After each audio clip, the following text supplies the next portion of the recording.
Di video ini saya akan menyampaikan 9 film terbaik tahun 2021 menurut saya. Ulasan lengkap masing-masing film sudah pernah saya sampaikan di video-video sebelumnya. Jadi di video ini saya hanya mengulas secara singkat. Oke, kita mulai aja. Di urutan nomor 9 ada film Pig.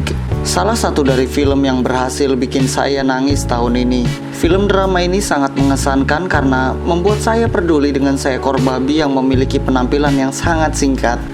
Bukan sama babinya sih sebenarnya, melainkan dengan si pemilik babi. Film tentang babi ini sesungguhnya adalah film tentang kemanusiaan, tentang perasaan manusia, dan bagaimana perasaan kehilangan itu adalah perasaan paling pedih yang bisa dirasakan oleh manusia. Cerita mengharukan dengan akting menakjubkan Nicolas Cage ini berpotensi untuk bikin kalian nangis juga.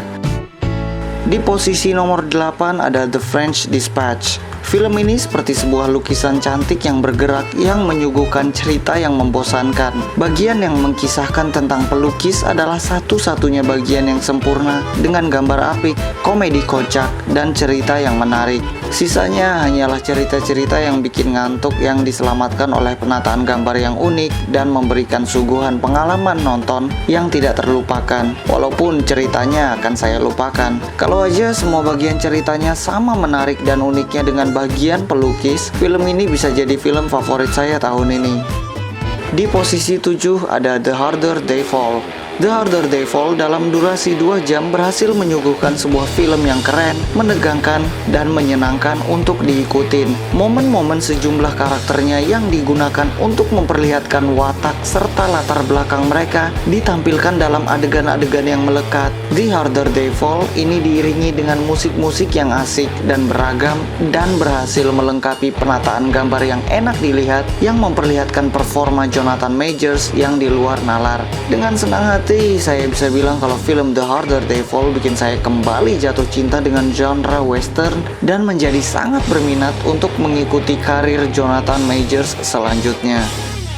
Di posisi ke-6 ada film The Last Duel. Film yang dibangun dengan sangat lambat dan sabar ini memiliki bagian akhir yang sangat memuaskan dan menegangkan. Filmnya bosenin di awal, menarik di pertengahan, dan mulai menegangkan menuju bagian akhir.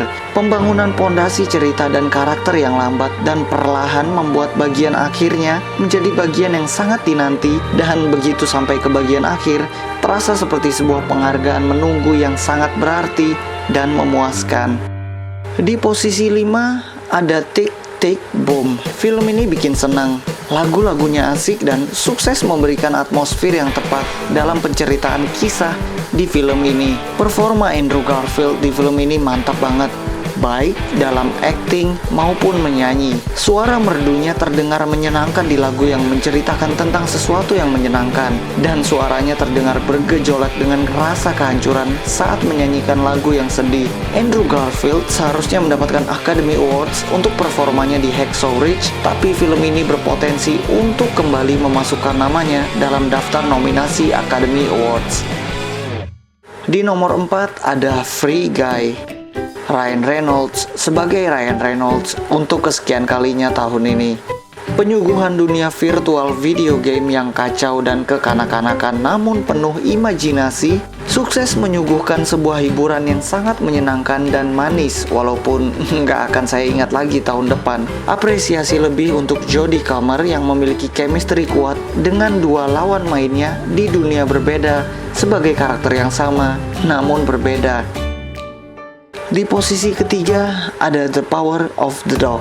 Benedict Cumberbatch menampilkan penampilan yang bikin ketagihan. Phil Burbank yang ia perankan di film ini adalah karakter utama di film ini, yang berarti kehadirannya dapat selalu disaksikan selama filmnya berlangsung. 2 jam The Power of the Dog berjalan, penampilan Cumberbatch itu terasa tidak cukup banyak dan masih bikin pengen nonton lagi. Belum lagi aspek drama di film ini selalu menarik perhatian dan bikin penasaran dengan apa yang akan terjadi selanjutnya. Film ini menebarkan eksposisi-eksposisi tersirat yang dapat menambah keasikan mengikuti ceritanya kalau kalian bisa mengerti pesan-pesan tersiratnya. Film ini juga menghadirkan latar tempat yang indah dengan sejumlah gambar pemandangan landscape yang menenangkan diri dari sejumlah drama yang intens.